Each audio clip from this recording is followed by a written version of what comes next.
Welcome, Jesse. Hello. Okay. Hi. Excited here to be talking about energy investment tax credits and environmental outcomes. This is co-authored work with Darcy Fisher, who's right there.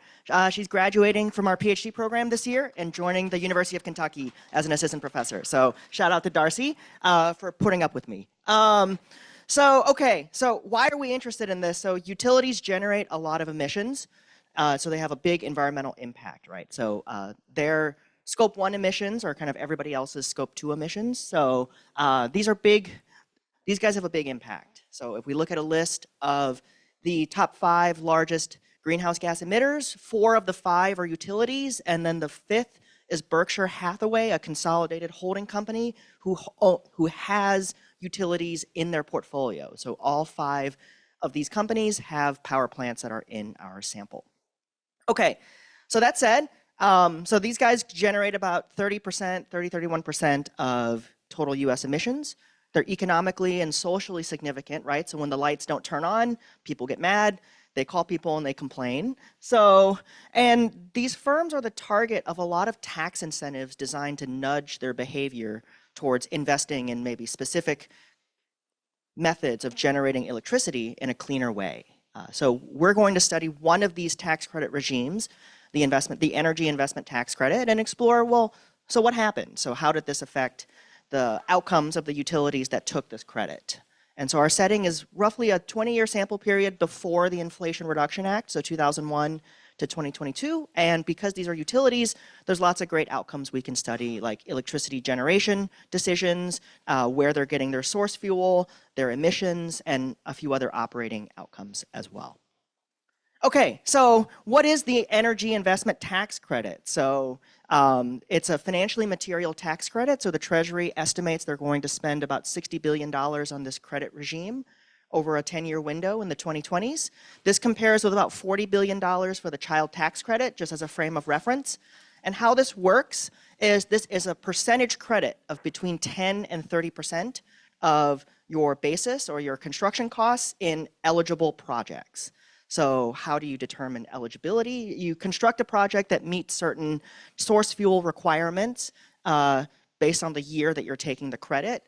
It's also important to note that in more recent years, after the Inflation Reduction Act, there's a lot of additional criteria that you can meet and get a bigger payout as well. But in our sample period, it's mostly what technology are you using to construct the facility.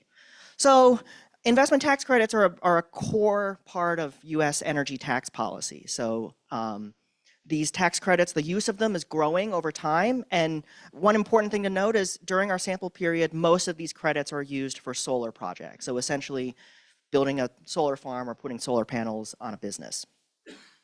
Okay, so in addition to the fact that utilities have a big environmental impact, we also are interested in utilities because these credits are targeted at these firms. So for these firms, these credits can be financially material. They're in the business of building power facilities, and so you'll see utilities firms talk about these credits in their 10K.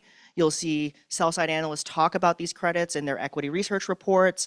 And so the nice part here is this is a setting where we know these credits are material. And more importantly, there are unique accounting considerations that these firms face that allow us to identify which utilities are taking these credits and when they're taking it. So unlike other firms, rate-regulated utilities have to record the investment tax credit on their balance sheet and amortize that credit over time for financial reporting purposes. So that's going to allow us to determine who's using these and when. Okay, so we use a roughly 20-year window before the Inflation Reduction Act. We gather data from a wide range of sources, the EPA Greenhouse Gas Reporting Program, the Energy Information Administration, CompuStat, Refinitiv, etc. So in the end, we have 59 firms in our sample, 30 firms that initiate using the ITC during our sample period, and 29 control firms. And collectively, this group is responsible for half of all electricity generated in the US. We're going to use a stacked cohort differences in differences regression because each utility that does take an ITC starts at a different point in time. So for example, utility A might choose to start using this in 2002. Utility B might start using these in 2010. And when firms claim these ITCs, they will claim them when they're undertaking construction. So as their construction costs rack up, they'll be able to request a credit of between 10 and 30% of their eligible construction costs. And our control firms are going to be utilities that we don't see any evidence of ever taking the ITC, because if they did, we would see it on their balance sheet. And then important to note here is the timeline it takes to develop these projects, right? So we're going to study a roughly plus or minus 5-year window from when the treatment firm takes the ITC. And this is because the process of developing a power plant varies widely by technology. So for a traditional natural gas plant, this is roughly 5 or 6 years. So it would probably be outside of our sample window, but importantly, solar projects can be built faster. So they can be built within 2 to 3 years.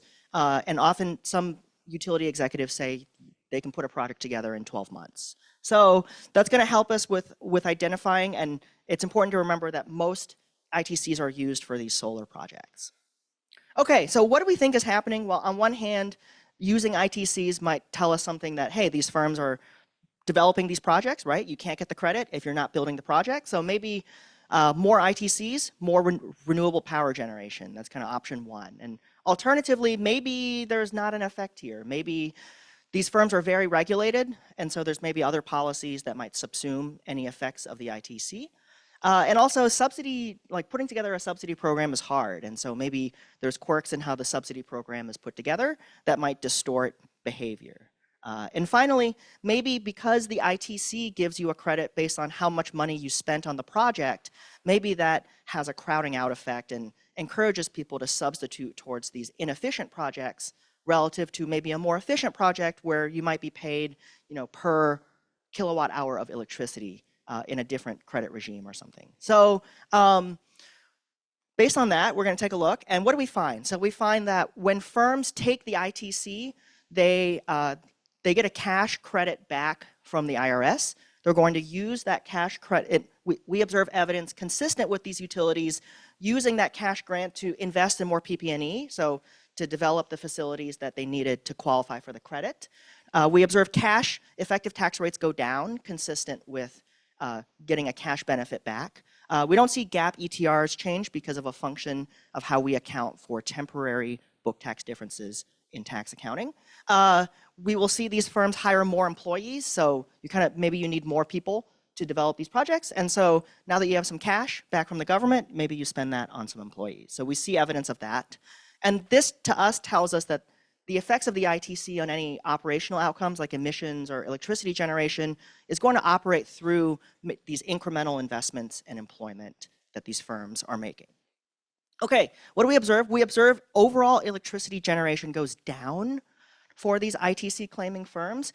We do see solar go up, so this is consistent with the technology provisions of the ITC. Most of these credits were used for solar, so we would expect to see solar electricity generation go up. But interestingly, we see these utility firms appear to be substituting away from other renewables and substituting away from coal. So there is some element of a substitution effect happening.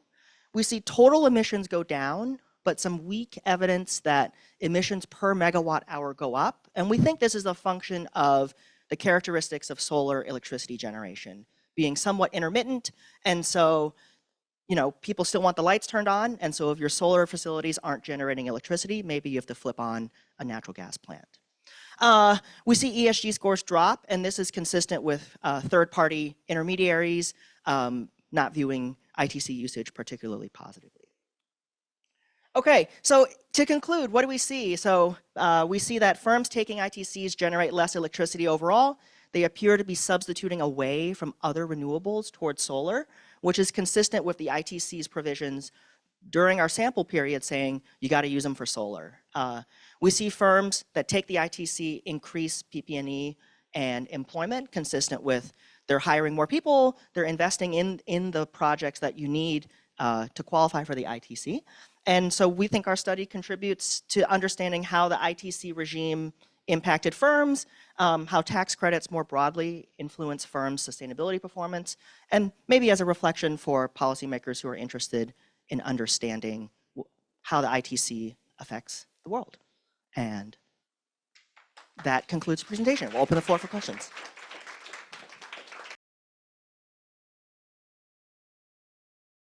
So are they good or are they bad? So I didn't really understand. So we try not to, so we're very careful not to come out with a firm conclusion of whether they're good or bad, just that there are trade-offs. Because?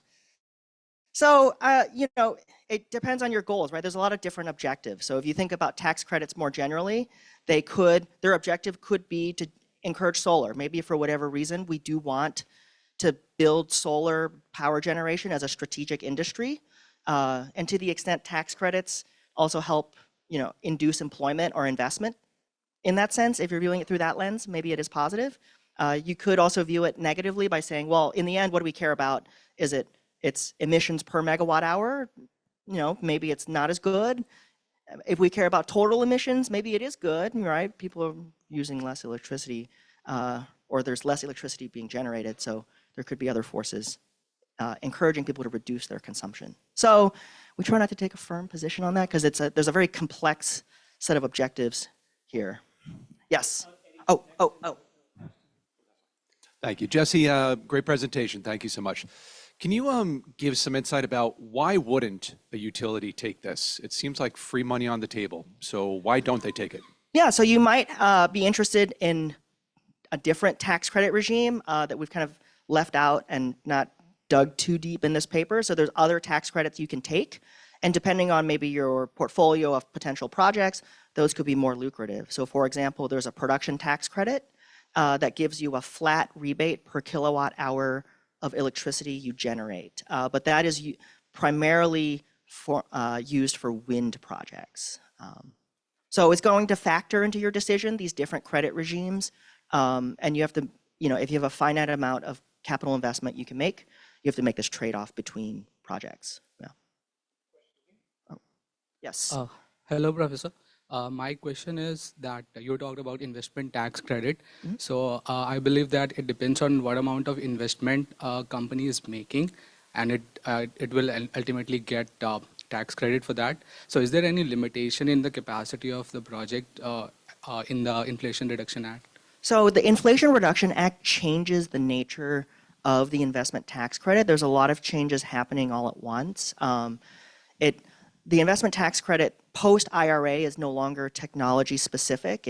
Instead, it's tied to documented declines in greenhouse gas emissions in the new regime. So it's a little less sensitive to specific inputs and a little more focused on outputs. It's still a percentage of construction costs, but in the new ITC regime, there's a lot of additional bonus credits that you can get for investing in domestic jobs, low energy, climate justice communities, etc. So the post-IRA version is quite different, even though it carries the same name. Yeah. Yes. Thank you. I just curious.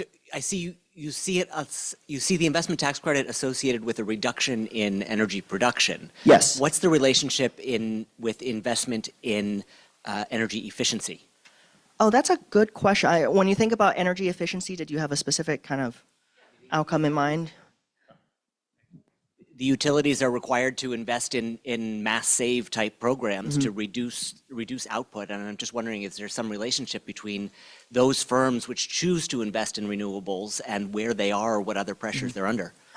Oh, that's interesting. Yeah, we haven't thought of that. So, yeah, that's something for us to think about. This kind of this other lever of like discouraging consumption, right? So to speak. Yeah, that's sounds like phase two. Okay. With that, why don't we keep moving? Thank you very much, Jesse. Fantastic.